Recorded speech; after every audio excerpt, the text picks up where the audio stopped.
আসসালামু আলাইকুম ওয়া রাহমাতুল্লাহি ওয়া বারাকাতুহু। নাহমাদুহু ওয়া নুসাল্লি আলা রাসূলিহিল কারীম, আম্মা বা'দ। প্রিয় দর্শক ও শ্রোতাবৃন্দ, পৃথিবীর যে প্রান্ত থেকে আমাদেরকে দেখছেন, শুনছেন, সবাইকে আজকে ইসলামিক মেসেজ বিডির অনুষ্ঠানে স্বাগত জানাচ্ছি। আজকে যে বিষয়টা নিয়ে আমাদের আলোচনা সেটা হচ্ছে আমার সাথে লিটন চক্রবর্তী নামক এক হিন্দু ছেলের পরিচয় ছিল। কিছুদিন যাবৎ সে আমার সাথে উঠা বসা করত। তো তাকে দেখতাম প্রতিদিন দুপুর বেলায় সে সূর্যের দিকে হাত জোড় করে সূর্যের পূজা করত। তো আমি তাকে কয়েকদিন করতে দেখে একদিন জিজ্ঞাসা করলাম যে তুমি এটা কী করো?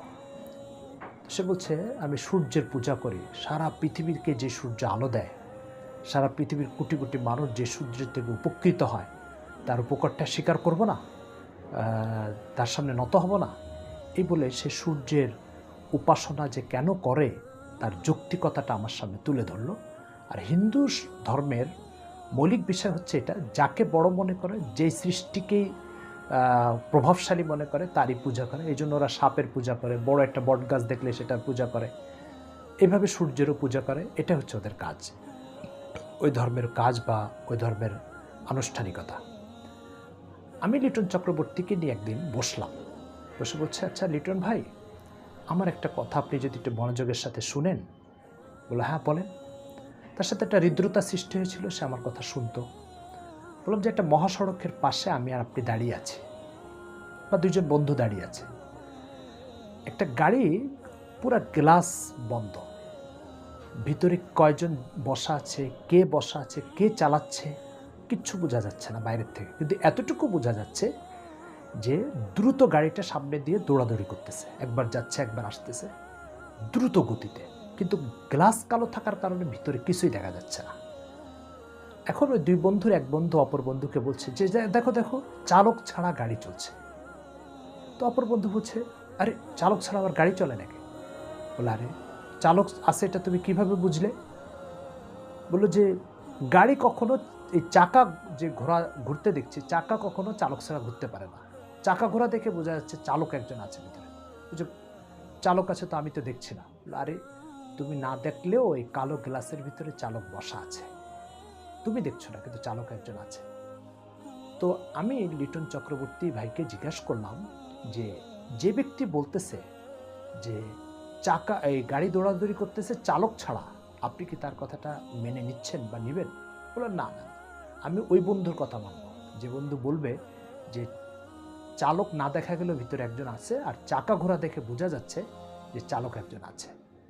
আমি লিটন ভাইকে বললাম যে লিটন ভাই, যদি বিষয়টা তাই হয়ে থাকে, তাহলে এই সূর্য প্রতিদিন সকাল এক জায়গা থেকে উঠতেছে, আরেক জায়গায় এই গোল সূর্যটা অস্তমিত হচ্ছে, এই যে একটা চাকার মতো ঘুরতেছে, এই ঘোরানোর কাজটা যে কে করতেছে এটা আমরা দেখছি না, কিন্তু চাকা ঘুরতেছে এটা দেখছি। তো ঠিক ওই গাড়ির চাকাটা ঘোরা দেখে যেমন একজন সিদ্ধান্ত নিল যে ড্রাইভারকে আমি না দেখলেও একজন আছে, তো ঠিক এই চাকা ঘোরা দেখে, এই সূর্যটা ঘোরা দেখে এটা আমি নিশ্চিত হচ্ছি যে নিশ্চয়ই এটাকে কেউ ঘোরাচ্ছে, আমি না দেখলেও একজন আছে। তো লিটন চক্রবর্তী তখন স্তম্ভিত হয়ে গেল। সে আমার এই কথা শুনে বলল যে ওই চাকার জন্য যদি একজন ঘোরানোওয়ালা দরকার হয়, তাহলে সূর্যের চাকার জন্য একজন ঘোরানোওয়ালা দরকার আছে। আমি ওনাকে বললাম যে আসলে আপনার আর আমার মধ্যে পার্থক্য হচ্ছে, আপনি চাকার পূজা করতেছেন আর আমি যে ড্রাইভার চাকা ঘোরাচ্ছে তার পূজা করতেছি, এই হচ্ছে দুজনের মধ্যে পার্থক্য। তখন লিটন চক্রবর্তী বলছে, তাহলে তো ওই ড্রাইভারের সন্ধান আমাকেও পেতে হবে। তার কারণ হচ্ছে যে আসল শক্তি তো তাহলে চাকার না, আসল শক্তি তো হচ্ছে ড্রাইভারের।